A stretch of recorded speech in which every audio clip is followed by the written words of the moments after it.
සරණයි සියලු දෙනාටම අපේ ගෞරවනීය පොඩි හාමුදුරන් වහන්සේලා ඒ වගේම සිල් මෑණිවරු ආදරණීය දුවදරුවෝ හැමදෙනාම ඊටමත් ගෞරවයෙන් යුක්තව අද පාඩම සඳහා පිළිගනු ලබනවා.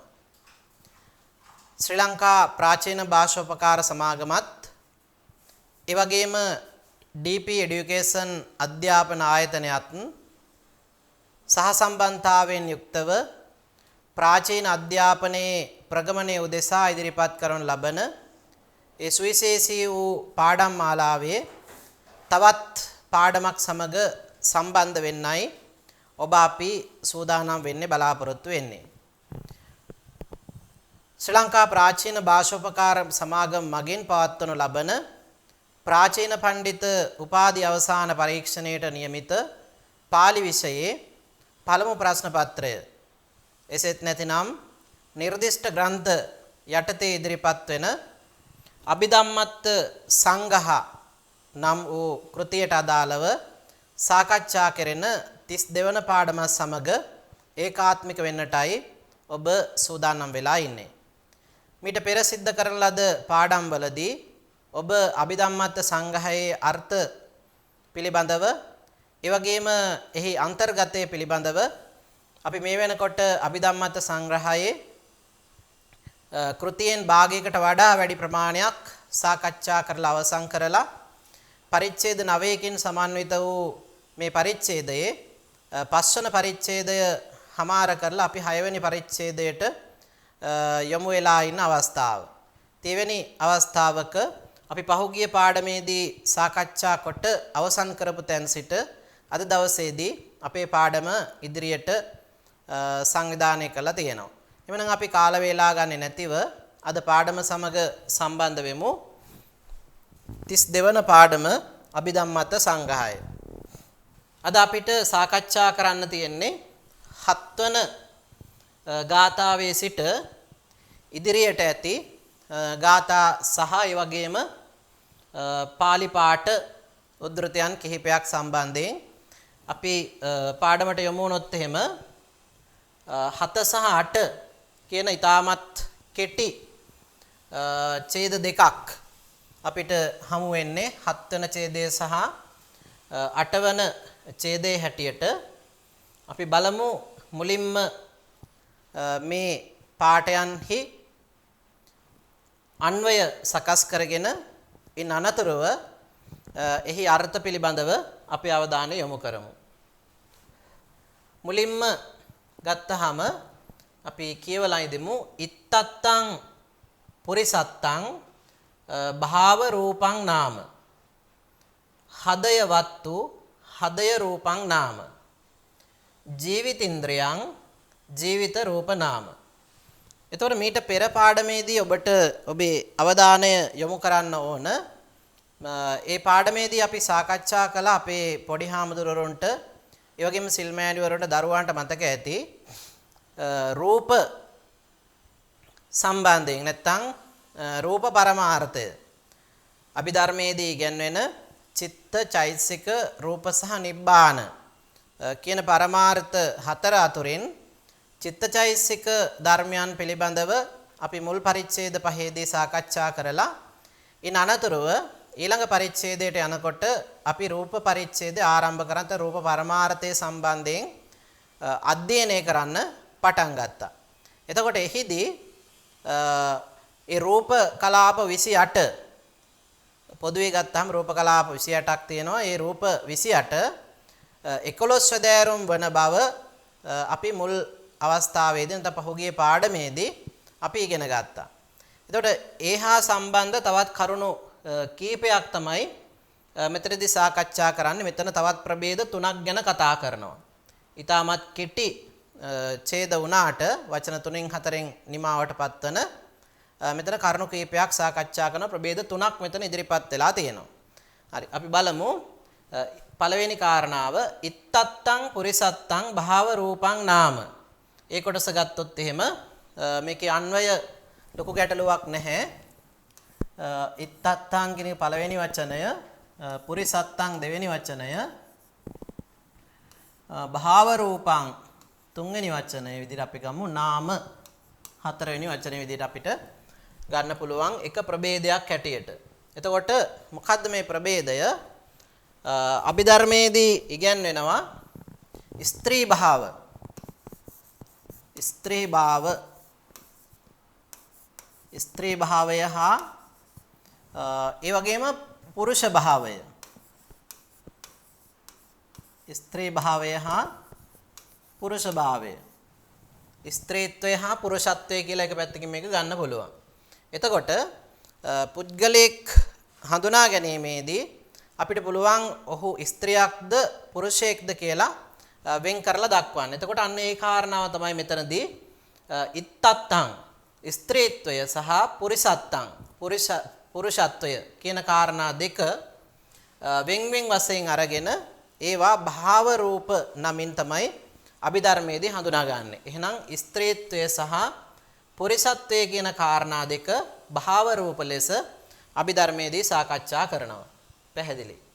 ඊළඟට තවත් ප්‍රභේදයක් අපිට හමු වෙනවා දෙවෙනි පේලියේ හදයවත්තු හදය රූපං නාම. එතකොට ඔන්න තවත් එක් රූප ප්‍රභේදයක් හදයවත්තු හෘදේ වස්තුව. හෘදේ වස්තුව හදය රූපං නාම.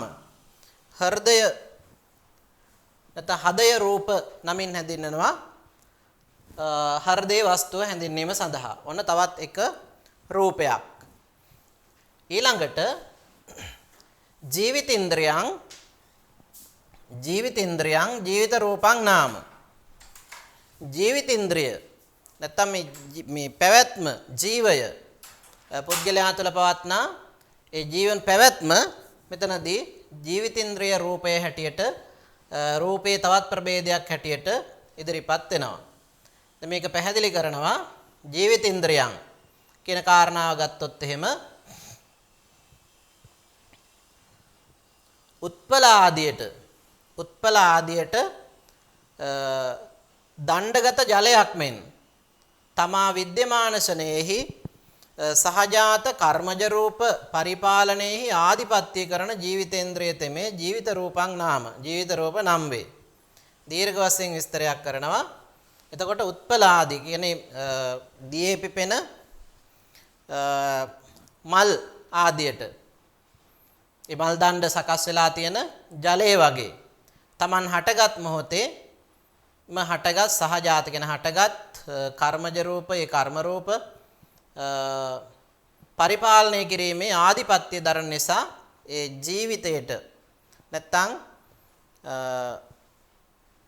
Tamanගේ ප්‍රාණයට අපි කියනවා ජීවිත රූපය කියලා. ප්‍රාණේන්ද්‍රය කිව්වා ජීවිතේන්ද්‍රය කිව්වා සමානයි. තවදුරටත් විග්‍රහ කරනවා ජීවಂತಿ ඒතේනාති ජීවිතං. එයින් ජීවත් වන්නේ කියන අදහසින් තමයි ජීවිත කියන එක අදහස් කරන්නේ. තදේව කම්මජ රූප පරිපාලේන ආදිපච්ච යෝගතෝ ඉන්ද්‍රයන්ති ජීවිතේන්ද්‍රයන්. තදේව එකෙනෙහිම කම්මජ රූප පරිපාලේන කර්මජ රූප පරිපාලන අර්ථයෙන් ආදිපච්ච යෝගතෝ අධිපතිත්වයේ පැවැත්වීමේ අර්ථයෙන් ඉන්ද්‍රයන්ති ඉන්ද්‍රිය යන අර්ථයෙන් ජීවිතේන්ද්‍රය කියන නම ඒ සඳහා යෙදෙනවා. තං කම්මජ රූප පරිපාලන ලක්ෂණං. මෙහි ලක්ෂණය තමයි කර්මජ රූප පරිපාලනය කිරීම. කර්ම වශයෙන් අපිට හටගත් රූප පරිපාලනය කිරීම සිද්ධ කරන්නේ මේ ජීවිතේන්ද්‍රය කියන අංගයෙන්. ඒ නිසා අභිධර්මයේදී රූප කලාපයන් ගැන කතා කරනකොට ජීවිත රූපයට සුවිශේෂී තැනක් හිමි වෙනවා. එතකොට මේ රූප සම්බන්ධයෙන් අපි සාකච්ඡා කරන ප්‍රභේද තුනක් මෙතන ඉදිරිපත් වෙනවා. පළවෙනි එක තමයි භාව රූප දෙක, ඊළඟට හදය රූප එක සහ ජීවිතේන්ද්‍රය රූපය. ප්‍රභේද තුනක් ගැන මෙතනදී සාකච්ඡා කරලා තියෙනවා. අපි යමු ඉස්සරහට. ඊළඟට කබලින්කාරෝ ආහාරෝ ආහාර රූපං නාමේ තිච. ආහාර රූපය ඊළඟ එක ආහාර රූපය. එතකොට අපි දන්නවා ධර්මානුකූලව ගත්තාම ආහාර ධර්මයට අනුව ආකාර කිහිපයකට බෙදා දක්වන්න පුළුවන්කම තියෙනවා. කබලින්කාර ආහාර කියලා කියන්නේ ඉන් එකක් විතරයි. එතකොට මෙතනදී ආහාර රූපය හැටියට අභිධර්මයට අනුකූලව ආහාර රූපය වශයෙන් තවත් රූපයක් අපි හඳුනා ගන්නවා. කබලින්කාරෝ ආහාරෝ ආහාර රූපං නාම. කබලින්කාර ආහාරය ආහාර රූප නම් වේ. කබලංකත්වා අජ්ජෝ හරියතිති. කබලින්කාරෝ මේක විග්‍රහ කරනවා. කබලංකත්වා අජ්ජෝ හරියතිති කබලින්කාරෝ පිඩු කරලා අනුභව කරන නිසා ඒවට කියන කබලින්කාර ආහාර කියලා. ආහාර ඕදනාදී වස්තුවයි. ඒකට බත් ආදී කොට ඇති විවිධ ආහාර වර්ග තමයි මෙතනදී කබලින්කාර ආහාර නමින් හඳුන්වන්නේ. තවදුරටත් මේක විස්තර කරනවා. මේ සවස්තුක කොට ආහාරය දක්වන පිණිස කියන ලද සේන්ද්‍රිය කායෝපස්තම්බනයට හේතු වූ අංග ප්‍රත්‍යංගානුසාරී රස ආරබ්බ සංඛ්‍යාත වූ අනුභව කටයුතු ආහාරයාගේ ස්නේහභූත වූ ඕජෝතෙම මෙහි ආහාර රූප නම් වේ. ඕජට්ටමක රූපං ආහාරතීති ආහාරෝ ඕජා. එතකොට මෙතන ආහාරය කියලා ගත්තම අපි සාමාන්‍ය අනුභව කරන ආහාරයට වඩා ඒ ආහාරයේ තියෙන අභිධර්මයේදී නම් ඒ ආහාරයේ තියෙන ඕජස තමයි ඕජස් ගුණය තමයි ආහාර නමින් ගන්න. නැත්නම් ආහාර රූප නමින් හඳුන්වන්නේ. එතකොට සාමාන්‍ය ආහාරයට වඩා මෙතන යම්කිසි වෙනසක් ඒ ආහාරය තුළ තියෙන ඕජස ගන්න නිසා එතනදී යම් වෙනස්කමක් අපිට දැක් ගන්න පුළුවන්කම තියෙන අභිධර්මයට අනුව බලනකොට. ඊළඟට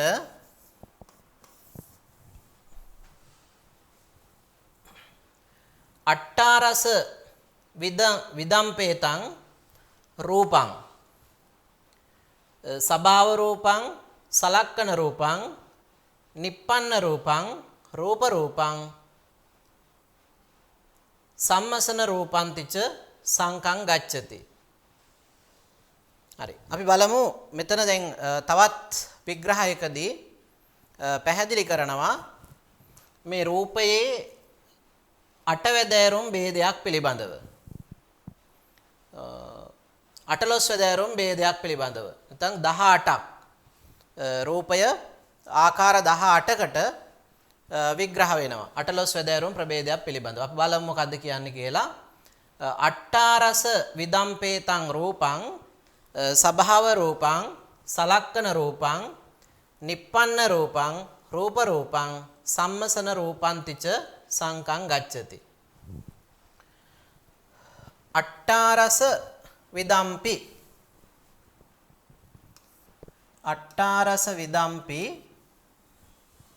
අට්ඨාරස විදම්පි ඒතං රූපං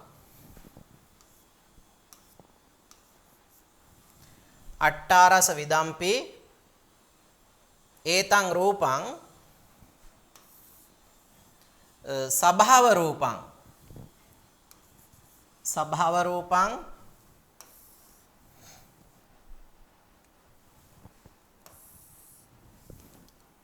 සලක්කන රූපං සභාව රූපං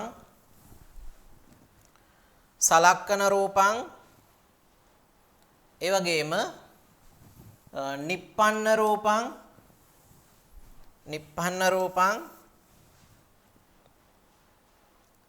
ඊළඟට රූප රූපං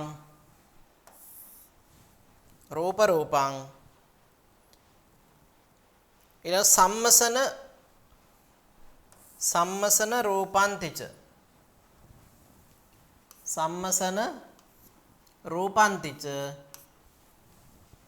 සම්මසන රූපන්තිච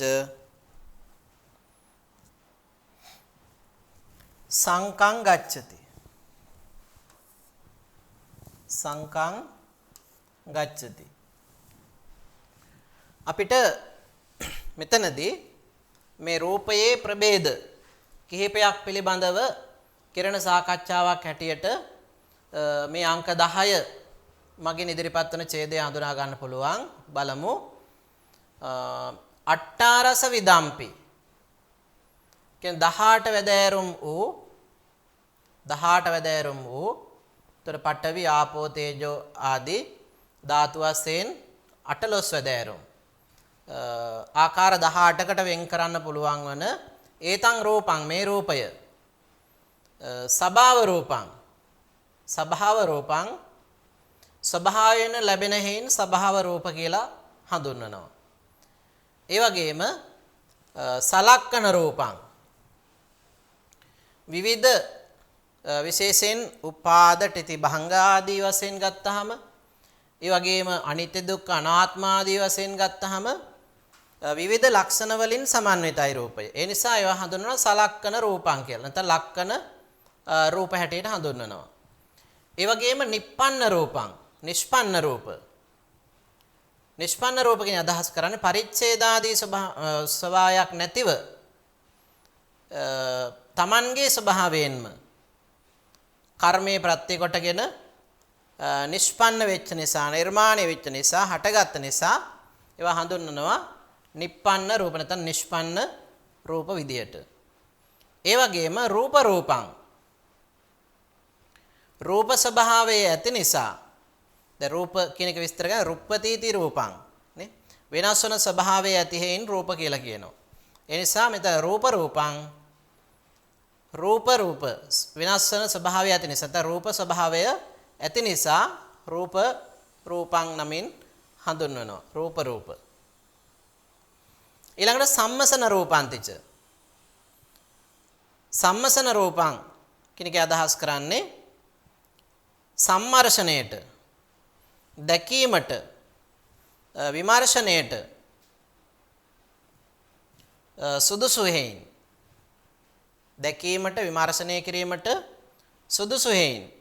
එකකින් අදහස් කරන්නේ මේ වගේ ස්වභාවය තමයි අභාවයට යාම, නැතිවීම, විනාශ වීම. ඒ නිසා මේවා අපිට බලන්න පුළුවන් අනිච්ච දුක්ඛ අනාත්ම ආදී වශයෙන් ත්‍රිලක්ෂණ වශයෙන්. ඒ නිසා ඒ විදිහට දැකීමට, සම්මර්ෂණය කිරීමට සුදුසු වන නිසා මේවා හඳුන්වනවා සම්මසන රූපාන්ති, සම්මසන රූප නමින්. එතකොට මේ විදිහට සම්මසන රූපාන්තිච සම්මසන රූප යනුවෙන්ද සංකං ගච්ඡති ව්‍යවහාරයට පැමිණේ, ව්‍යවහාරයට යයි. එතකොට මේ විදිහට විවිධ නම් වලින් අපිට මේ රූප හඳුනා ගන්න පුළුවන්. සභාව රූප, සලක්කන රූප, නිප්පන්න රූප, රූප සහ සම්මසන රූප යන විවිධ නම් වලින් ඒ රූපවල ලක්ෂණ පදනම් කරගෙන. හරි. අපි යමු ඉස්සරහට.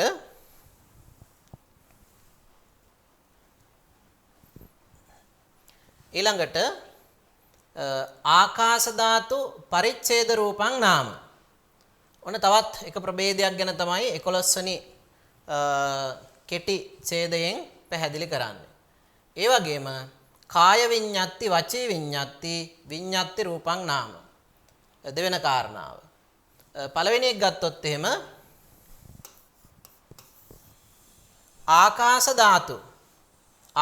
ධාතු පරිච්ඡේද රූපං නාම. ඒක ඒතර අන්වය හදාන්න දෙයක් නැහැ.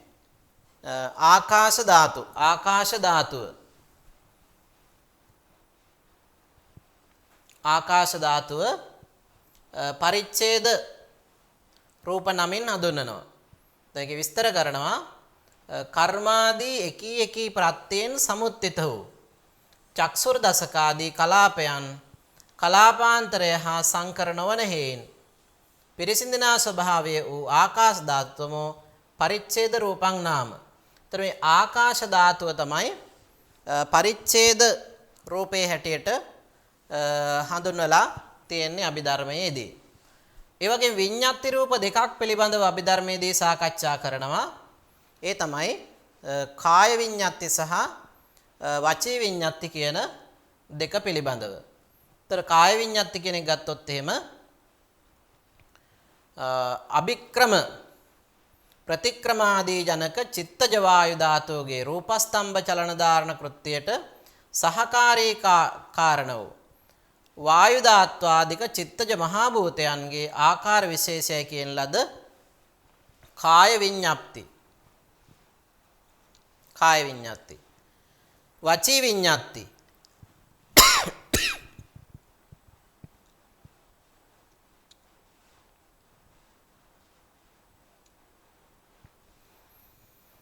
වාග් විශේෂ ජනක චිත්තජ පෘථිවි ධාතුවෙන් අක්ෂරෝත්පත්ති ස්ථාන සංයත කර්මජ රූපයන්ගේ ඝට්ටන කෘත්‍යයට සහකාරී කාරණ වූ පෘථිවි ධාත්වදික චිත්තජ මහා භූතයන්ගේ විකාරයයි කියන ලද වාග් විඤ්ඤාප්තියද.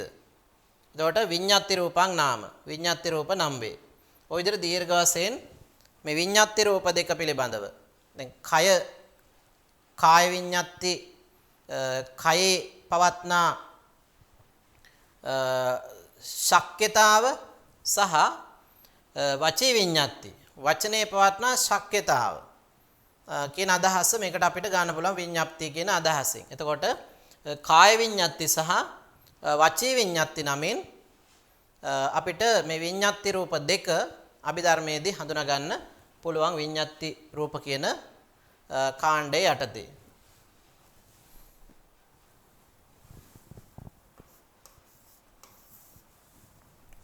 ඊළඟට රූපස්ස ලහුතා මුදුතා කම්මඤ්ඤතා විඤ්ඤාති ද්වයංච විකාර රූපං නාම. ඔන්න ඊළඟ ප්‍රභේදය අපිට හමු වෙනවා රූපයන්හි විකාර රූප. මෙතන විකාර රූප කියන එක අදහස් කරන්නේ මොකද්ද? රූපස්ස පළවෙනි එක රූපස්ස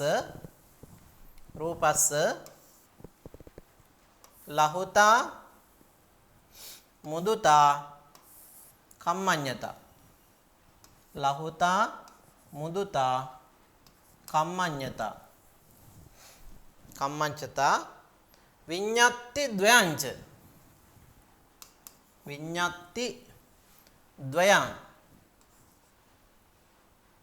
විඤ්ඤාති ද්වයංච විකාර රූපං නාම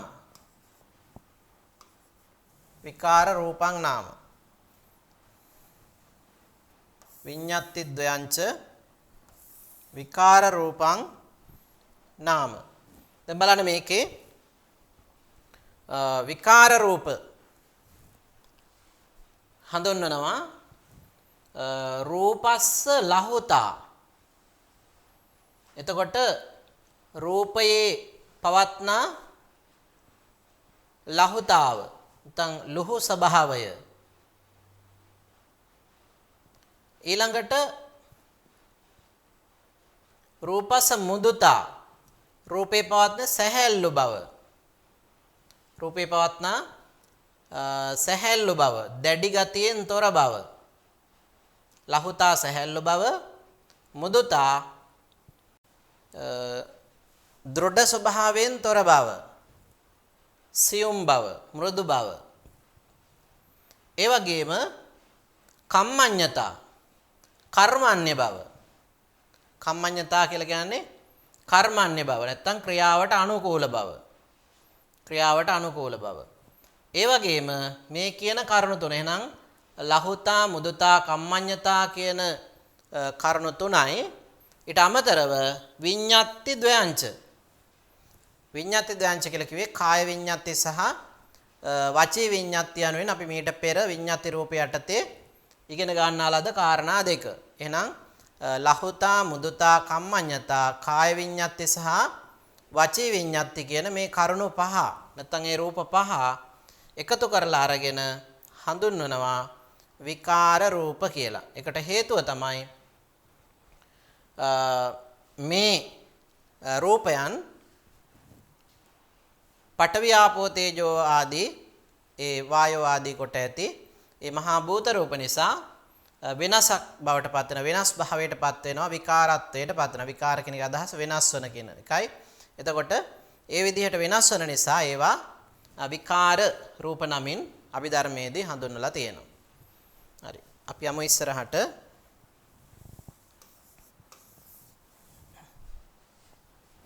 ඊළඟට අපිට හම්බ වෙන්නේ ලක්ෂණ රූප. ලක්ෂණ රූප.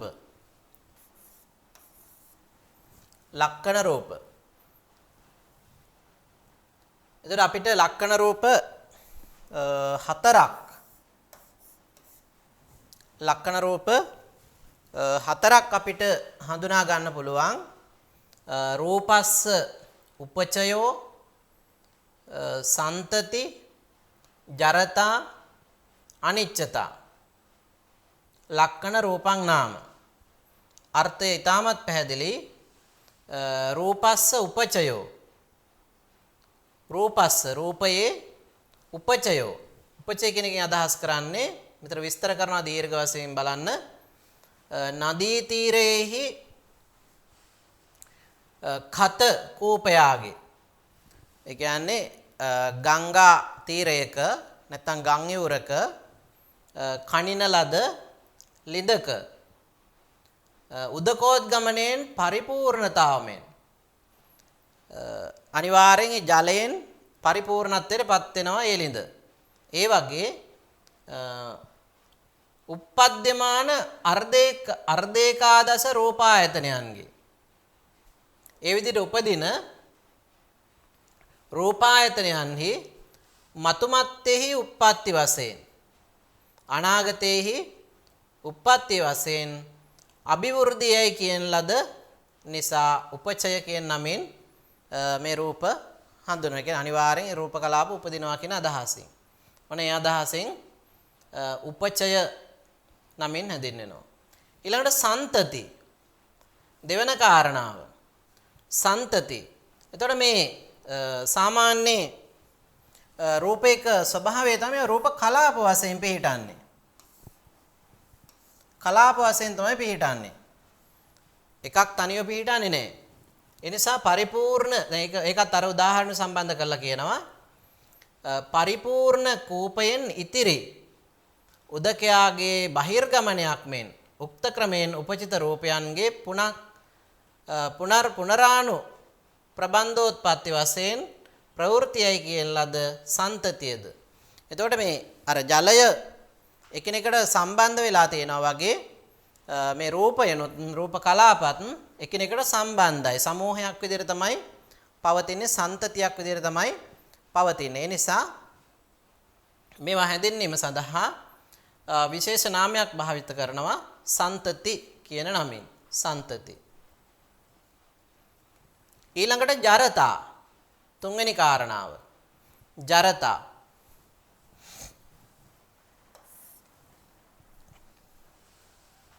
රූපයන්ගේ උපාද අවස්ථාවෙන් මැත්තේ රූපයන් හට ගැනීමෙන් පසුව භවංගාභිමුඛ අවස්ථාවයයි කියන ලද භවංග සිතට අභිමුඛව පවතින අවස්ථාව තමයි ජරතා කිනකින් හඳුන්වන්නේ. එතකොට මේ දිරණ බව වෙනස් වන බව කියන අදහසින් හට ගන්නවා පවතිනවා ජරත්වයටපත් වෙනවා ජරතාවයටපත් වෙනවා. ඊළඟට අනිච්චතා රූපයන්ගේ පරිබේධ ස්වභාව වූ අනිත්‍යත්වය රූපයන්ගේ මූලිකම ලක්ෂණයක් විදිහට අපිට හඳුනා ගන්න පුළුවන් මේ අනිත්‍යතාව කියන ලක්ෂණය. එතකොට රූප තුළ තියෙන මේ අනිත්‍යතා ලක්ෂණය නිසා අනිච්චතා නමින් හඳුන්වනවා. ලක්කන රූපං නාම. එතකොට මෙන්න මේ කියන හතර උපචය, සන්තති, ජරතා සහ අනිච්චතා කියන ඒවා ලක්කන රූප හැටියට තමයි හඳුනා ගන්න පුළුවන්කම තියෙන්නේ අභිධර්මයට අනුව. හරි. අපි යමු ඉස්සරහට.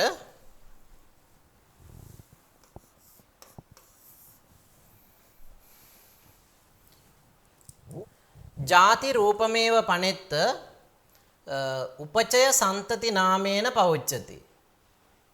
ඉති ඒකාදස විදමේ තං රූපං අට්ඨවීසති විදං හෝති සරූප වශයෙන් කතං. දැන් මෙතන තවදුරටත් මේ රූප පිළිබඳව විවිධ න්‍යායන්ගෙන් කෙරෙන පැහැදිලි කිරීම කීපයක් තමයි අපිට දැක ගන්න පුළුවන්කම තියෙන්නේ. දැන් බලන්න ಜಾති රූපමේව පනෙත්ත උපචය සන්තති නාමේන පවුච්චති.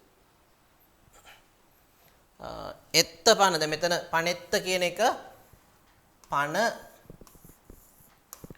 ධන එත්ත ওই විදිහට හැදිලා තියෙන්නේ.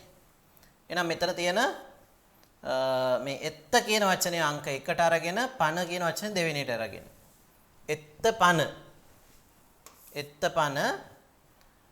ಜಾති රූපමේව දෙතන සංදියක් තියෙන්නේ වෙන් කරලා ගත්තොත් එහෙම ಜಾති රූපං ඒව ಜಾති රූපං ඒව එත්තපන ಜಾති රූපං ඒව එත්තපන ಜಾති රූපමේව උපචය සන්තති නාමේන අංක 4 උපචය සන්තති නාමේන අංක 5 පවුච්චති.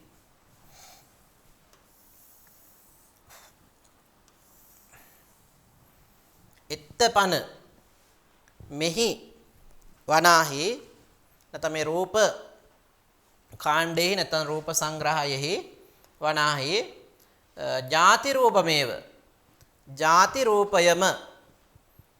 රූපයම උපචය සන්තති නාමේන උපචය නමින්ද එයාගේම සන්තති යන නමින්ද පවුච්චති කියන ලැබේ. එතකොට ಜಾති මේ හට ගැනීමම තමයි උපචය රූප නමිනුත් ඒ වගේම සන්තති රූප නමිනුත් හඳුන්වන්නේ. ඉති මෙසේ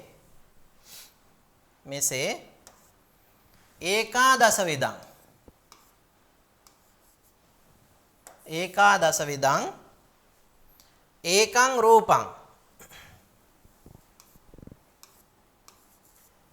ඒකාදස විදං ඒතං රූපං ඒකාදස විද මේතං රූපං ඒකාදස විදං ඒතං රූපං සරූප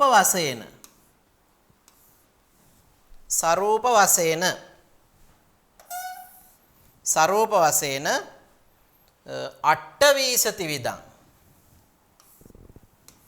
සරූප වශයෙන් අට්ඨවීසති විදං හෝති. අට්ඨවීසති විදං හෝති කතං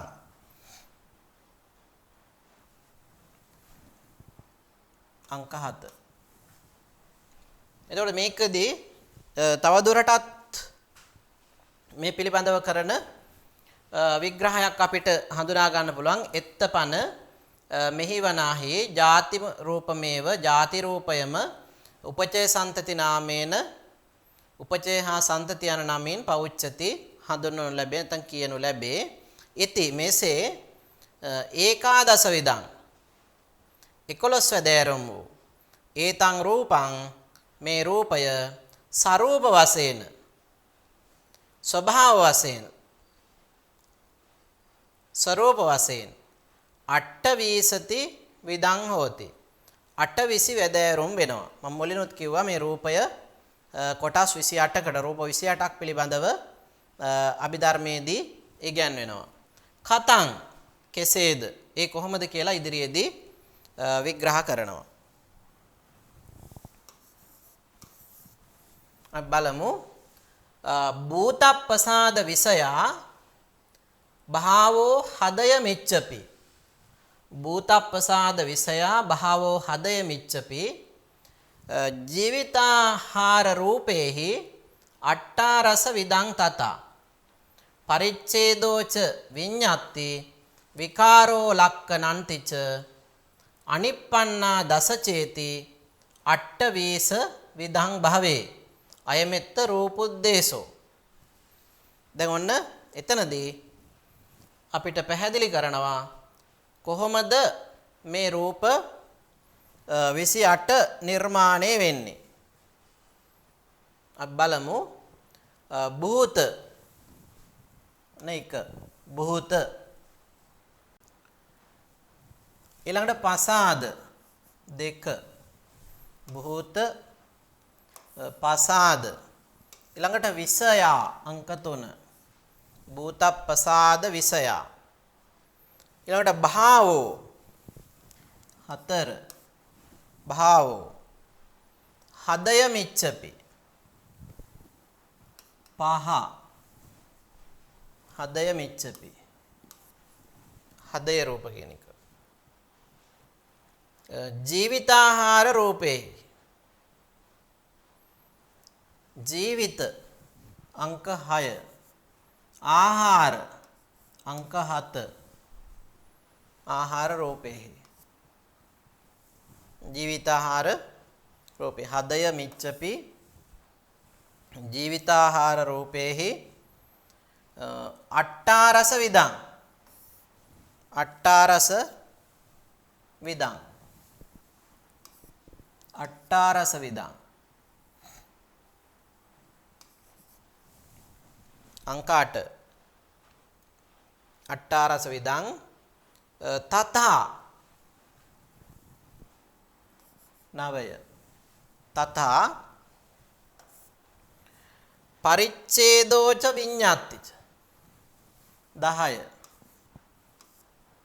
පරිච්ඡේදෝච විඤ්ඤාතිච පරිච්ඡේදෝච යක විඤ්ඤාතිච විකාරෝ ලක්කනන්තිච විකාරෝ 12 ලක්කනන්තිච 13 විකාරෝ ලක්කනන්තිච විකාරෝ ලක්කනන්තිච අනිප්පන්නා දස චේති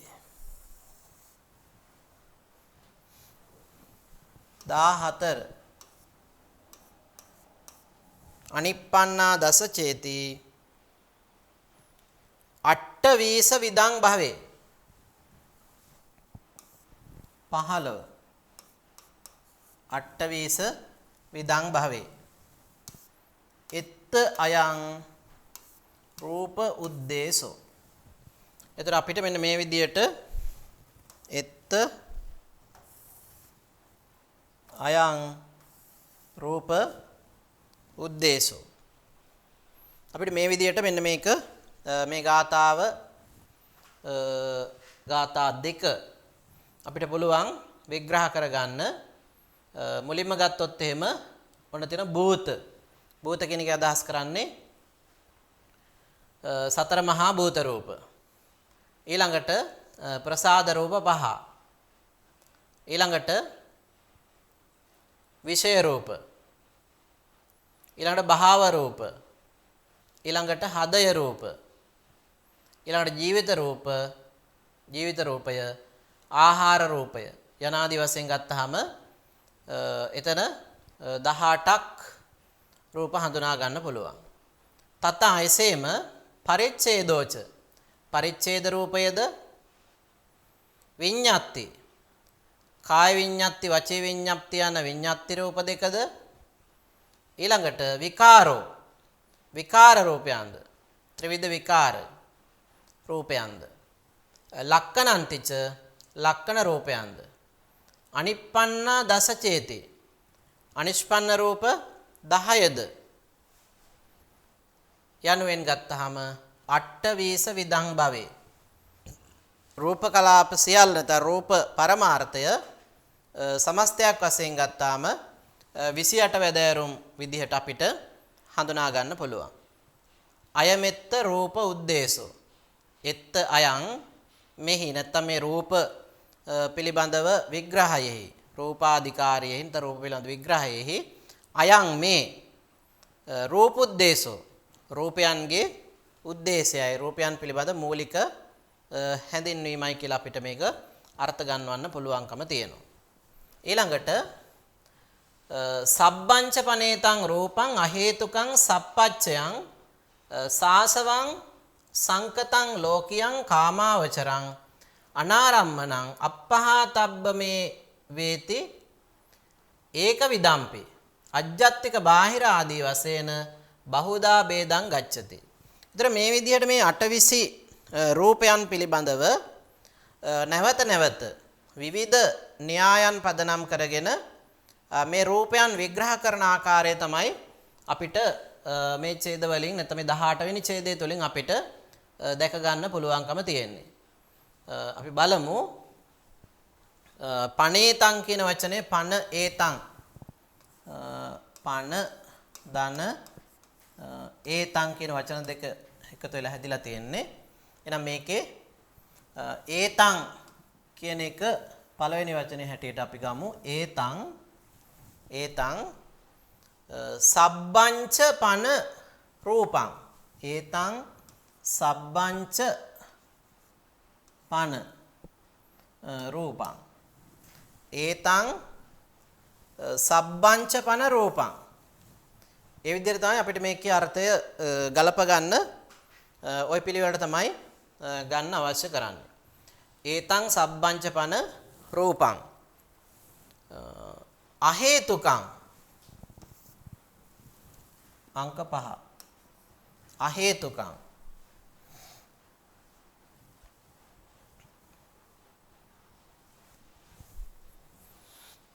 අහේතුකං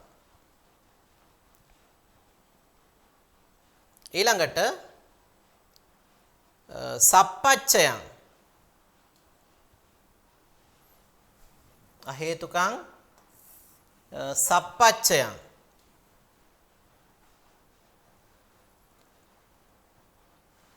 සප්පච්චයං අංක 6 ඊළඟට සාසවං අංක 7 සප්පච්චයං සාසවං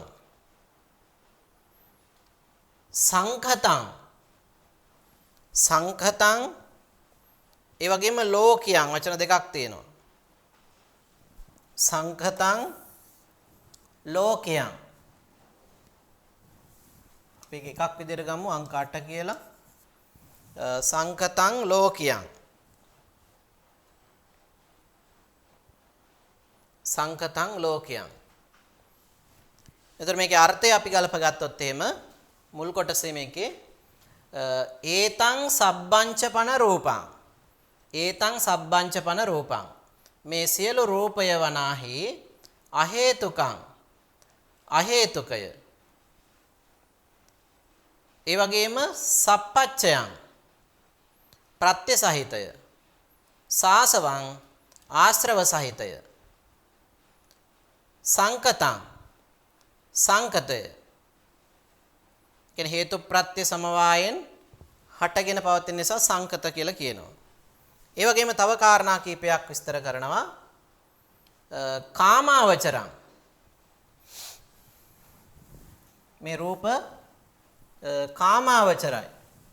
කාම තෘෂ්ණාවට විශේෂ වෙනවා. ඒ නිසා කාමාවචර කියලා කියනවා. කාමාවචරං. ඊළඟට අනාරම්මනං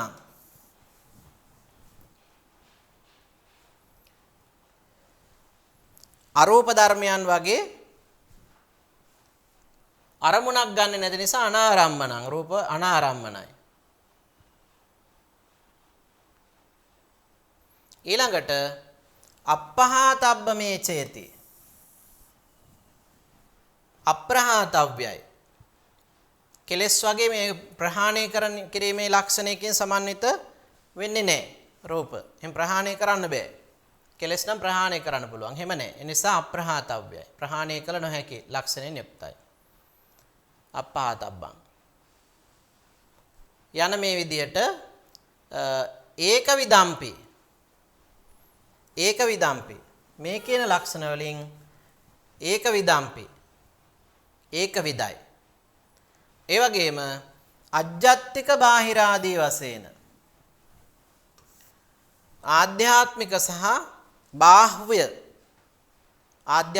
බාහ්‍ය රූප වශයෙන් බහුදා ભેදං ගච්ඡති බොහෝ ප්‍රභේදයන්ට ගච්ඡති යයි ගමන් කරයි. එතකොට අපිට මේ රූප 28ක් විදිහට ගත්තට මේක විවිධාකාරයෙන් විග්‍රහ කිරීම තුළින් අපිට ආකාර ගණනාවක් හඳුනා ගන්න පුළුවන්කම තියෙනවා. ඊළඟට කතම් පසාද සංකාතං පංචවිදම්පි අජ්ජත්තික රූපං නාම ඊතරං බාහිර රූපං. කතං කෙසේදයක් පසාද සංකාතං පංචවිදම්පි ප්‍රසාද සංඛ්‍යාත පස්වදේරුම් රූප ද අජ්ජත්තික රූපං නාම අජ්ජත්තික රූප නමින් හඳුන්වනවා. එහෙනම් චක්කුප්පසාද, සෝතප්පසාද, ගහනප්පසාද, ජීවහාප්පසාද සහ කායප්පසාද කියන රූප පහ තමයි අජ්ජත්තික රූප හැටියට මෙතනදී හඳුන්වන්නේ. පසාද සංකාතානං පංචවිදම්පි අජ්ජත්තික රූපං නාම ඊතරං බාහිර රූපං. අනික්කව බාහිර අනිකුත් සියල්ලම බාහිර රූප. එහෙනම් පසාද රූප පහ තමයි මෙතනදී විශේෂයෙන් අජ්ජත්තික රූප නමින් හඳුන්වන්නේ. අනික් සියල්ල බාහිර රූප. ඒ වගේම පසාද හදය සංකාතං චබ්බිදම්පි වත්තු රූපං නාම ඊතරම් අවත්තු රූපං. පසාද විඤ්ඤාති සංකාතං සත්තවිදම්පි ద్వාර රූපං නාම ඊතරම් ద్వාර රූපං.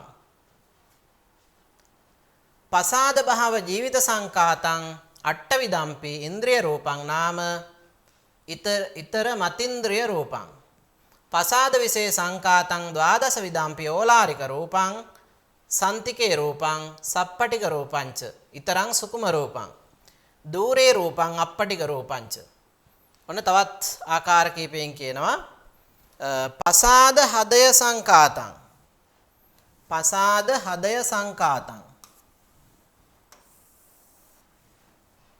පසාද කියන අදහස් කරේ පංචවිධ ප්‍රසාද රූප. පසාද හදය සංකාතං. පසාද හදය සංකාතං. එතකොට එතන ප්‍රසාද රූප 5යි හදේ රූපයයි 6යි. චබ්බිදම්පි ෂට් ප්‍රකාර රූපය වත්තු රූපං වස්තු රූප නමින් හඳුන්වනවා. එහෙනම් ප්‍රසාද රූප 5 ප්‍රසාද රූප 5 සහ හදේ වත්තු එකතු වුණාම ඒ රූප 6 එකතු කරලා ගත්තාම ඒකට වත්තු රූප නමින් හඳුන්වනවා. වත්තු රූපං.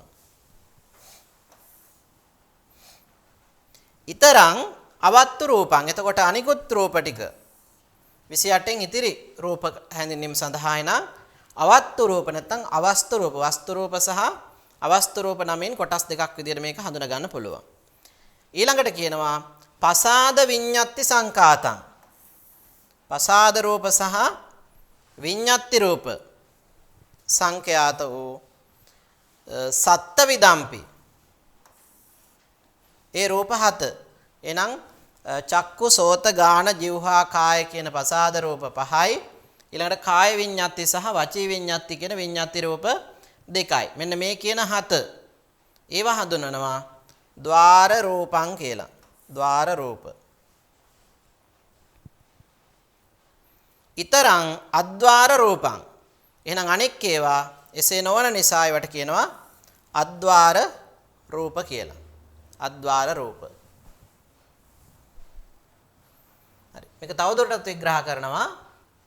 අද්වාර රූපං පසාද භාව ජීවිත සංකාත. පසාද භාව ජීවිත සංකාත අට්ඨවිදම්පි ඉන්ද්‍රිය රූපං. නම් ප්‍රසාද රූපය එතන 5යි. ඊළඟට භාව රූප 2යි.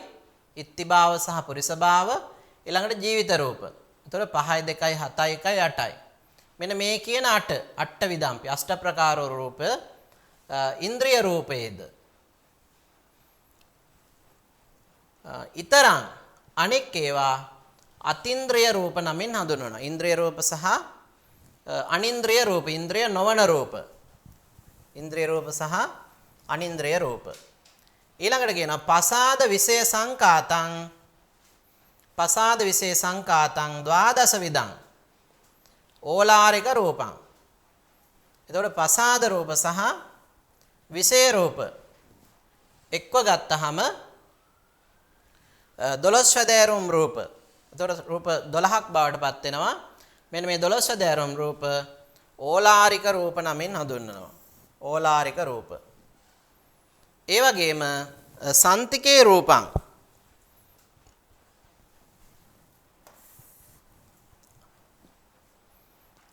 සන්තිකේ රූපං ආසන්න රූප ලෙසත් හඳුන්වනවා. සප්පටික රූපංච ඊළඟට සප්‍රතික රූප නමිනුත් මේ රූප හඳුන්වනවා. එතකොට මේ විදිහට මේ එක් රූපයන්හි ලක්ෂණ පදනම් කරගෙන විවිධ ආකාරවලින් මේ රූප හඳුන්වන ආකාරය තමයි අපිට මේ තුලින් දැක් ගන්න පුළුවන්කම තියෙන්නේ.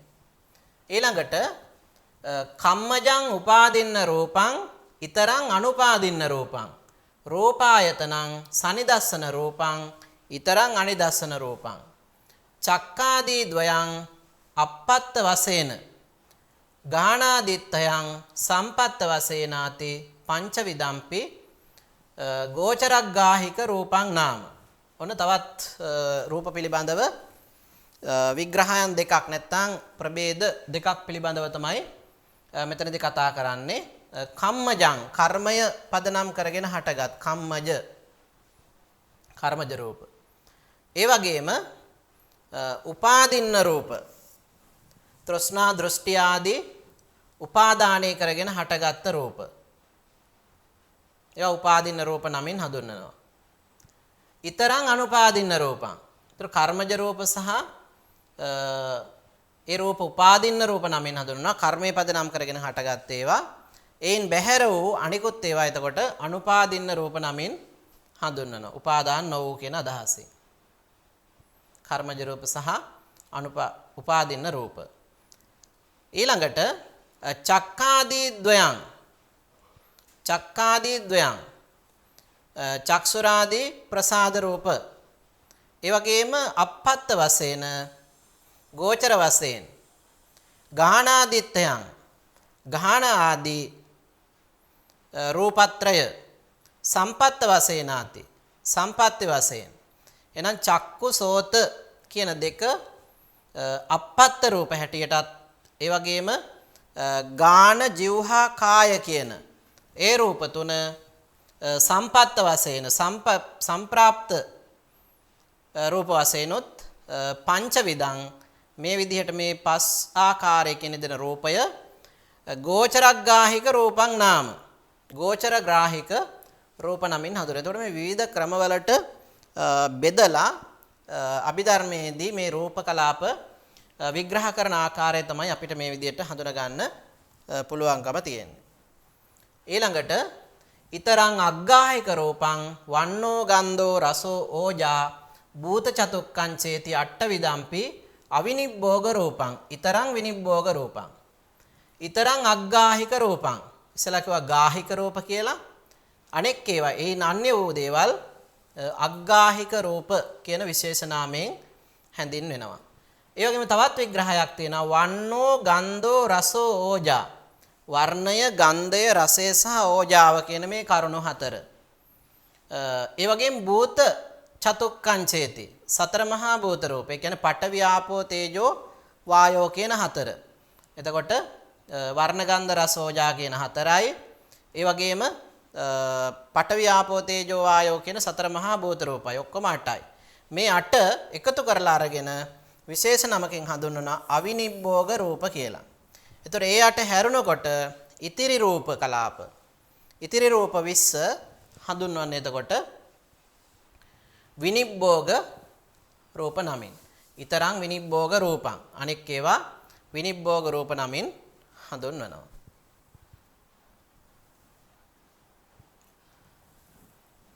ඉච්ඡේව මට්ට වීසති විදම්පිච විචක්කනා අජ්ජත්තිකාදි ભેදේන විභජಂತಿ යතාරහං අයමෙත්ත රූප විභාගෝ. ඉච්ඡේවං ඉති ඒවං මේ ආකාරයෙන් අට්ඨවීසති විදම්පි 8 වැදෑරුම් වූ රූපය විචක්කන නුවණැත්තන් විසින් අජ්ජත්තිකාදී ભેදේන අජ්ජත්තික බාහිර ආදී වශයෙන් ප්‍රභේද දක්වමින් යතාරහං සුදුසු පරිදි විභජಂತಿ. බලමු ඉච්ඡේවං ඉති ඒවං මේ ආකාරයෙන් මේ ආකාරයෙන් අට්ඨවීසති විදම්පි මේ ආකාරයෙන් අට්ඨවීසති විදම්පි විචක්කන නුවණැත්තෝ ප්‍රඥාවන්තයෝ අජ්ජත්තිකාදි ભેදේන හතර අජ්ජත්තිකාදි අජ්ජත්තික සහ බාහිර වශයෙන් ආධ්‍යාත්මික සහ බාහිර වශයෙන් යතාරහං සුදුසු පරිද්දෙන් විභජಂತಿ බෙදා දක්වති එත්ත අයං රූප විභාගෝ මේ රූප පිළිබඳව විවරණයෙහි අයං මේ රූප විභාගෝ රූප පිළිබඳව විභාගයයි නැත්නම් රූප පිළිබඳව විග්‍රහයයි. එතකොට සමෝදාන වාක්‍යයෙන් පැහැදිලි කරනවා රූප පිළිබඳ අධිකාරිය නැත්නම් රූප පිළිබඳව සංග්‍රහයෙහි අයං මේ රූප විභාගෝ රූපයන් පිළිබඳ බෙදා දැක්වීමයි. නැත්නම් රූප විභාගයයි. හරි. එතකොට ওই විදිහට අපිට රූප කලාප පිළිබඳව නැත්නම් විශේෂයෙන් අභිධර්මයේ තුල සාකච්ඡා කරන පරමාර්ථ ධර්ම හතර අතරින් චිත්ත, චෛසික, රූප, නිබ්බාන කියන මේ පරමාර්ථ ධර්ම හතර පදනම් කරගෙන ඒ වගේන් තුන්වෙනි කාරණාව චිත්ත, චෛසික දෙක අපි ඉගෙන ගත්ත අභිධම්ම සංග්‍රහයේ 1-5 කියන පරිච්ඡේද තුල දීර්ඝ වශයෙන් විග්‍රහ කළා. ඊට පස්සේ පස්වන පරිච්ඡේදයේ අවසානයේ 6 වෙනි පරිච්ඡේදයට අපි සම්ප්‍රාප්ත වෙනකොට 6 වෙනි පරිච්ඡේදය තුල අපිට හම්බ වෙන්නේ මේ රූපය පිළිබඳව කෙරෙන ආභිධාර්මික විග්‍රහයන්. එතකොට ඒ විග්‍රහය තුල අපිට හම්බ වුණා රූපය කොටස් 28ක් තියෙන බව සහ ඒ රූපය කාණ්ඩ වශයෙන් 11කට යෝගයෙන් තවත් අවස්ථාව 18කට විග්‍රහ කරලා තියෙන ආකාරය මූලික වශයෙන් කොටස් දෙකකට විග්‍රහ කරලා තියෙන ආකාරයත් අපිට දැක ගන්නට හැකියාව ලැබුණා. එතකොට අන්නේ විදිහට අභිධර්ම සංග්‍රහය තුල අපි දැන් සාකච්ඡා කරපු මේ රූප විග්‍රහ කියන පරිච්ඡේදයේ අපි මුල ඒ කාරණාව කිව්වා අයමෙත්ත රූප විභාගෝ මේ රූප විභාගය කියන කාරණාවේදී කොහොමද අභිධම්මත්ත සංග්‍රහය තුළ මේ රූපෝද්දේශය නැත්නම් රූප උද්දේශ මේ වචන දෙක එකතු වෙලානේ වචන හැදිලා තියෙන රූප උද්දේශ රූපෝද්දේශ. එතකොට මේ රූප උද්දේශයේ රූපය පිළිබඳව කරන ප්‍රකාශ කිරීමේ නැත්නම් රූපය පිළිබඳ හැඳින්වීමේ අන්තර්ගතය නැත්නම් මේ කොටසේ අන්තර්ගතය මොකක්ද කියන එක පිළිබඳව අභිධම්මත්ත සංග්‍රහය ආශ්‍රයෙන් පෙන්වා දෙන්න කියලා තමයි පළවෙනි ප්‍රශ්නේදී අපිට කියන්නේ. ඒ වගේම දෙවෙනි ප්‍රශ්නයට ගත්තොත් එහෙම අභිධම්මත්ත සංග්‍රහයෙහි රූප විභාගයේ සිදු කොට ඇති ආකාරය කොහොමද රූපය විවිධ න්‍යායන් භාවිත කරමින් අභිධම්මත්ත සංග්‍රහය තුළ විග්‍රහ කරලා තියෙන්නේ විස්තර කරලා තියෙන්නේ මූලික වශයෙන් එකම පරමාර්ථයක් වෙච්ච මේ රූපය මූලික වශයෙන් 28ක් විදිහටත් ඉන් අනතුරුව දෙකක් විදිහට 18 රූප විදිහට 11 වැදෑරුම් රූප විදිහට මේ ආදී වශයෙන් විවිධ ආකාරයට බෙදා විග්‍රහ කිරීම අපිට අභිධම්මත්ත සංග්‍රහය තුළ දැක ගන්න පුළුවන්කම තියෙනවා. එතකොට මේ විදිහට අභිධම්මත්ත සංග්‍රහයේ මේ රූප විභාගය නැත්නම් රූපය සම්බන්ධ බෙදා දැක්වීම කොහොමද ඉදිරිපත් වෙන්නේ කියන කාරණාව තමයි අපෙන් ප්‍රශ්න කරන්නේ. එතකොට ඒකට විශේෂයෙන් මේ 6 වෙනි පරිච්ඡේදයේ ඉදිරිපත් වන රූප උද්දේශය පදනම් කොටගෙන අපිට පුළුවන් එහි රූප විභාගය සිද්ධ කරලා තියෙන්නේ කොහොමද කියන එක පිළිබඳව පැහැදිලි විවරණයක් කරන්න. එහෙනම් මෙතනදී කියනවා අභිධම්මත් සංග්‍රහයේ රූප විභාගයේ සිදු කොට ඇති ආකාරය විවරණය කරන්න. එහෙනම් ඔබට පුළුවන් මේ පාඩමට හොඳින් ඇහුම්කන් දුන පිරිසක් හැටියට නැවත නැවත මේ පාඩම අධ්‍යයනය කරලා මේ වගේ ප්‍රශ්නවලට ඉතාමත් පහසුවෙන් පිළිතුරු ගොනු කරන්න.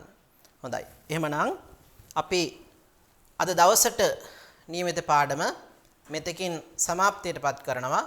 පාඩමත් සමග සම්බන්ධ වෙච්ච සියලු දෙනාට තෙරුවන් සරණයි. සුබ දවසක් වේවා. සප්පදානං ධම්මදානං ජිනාති.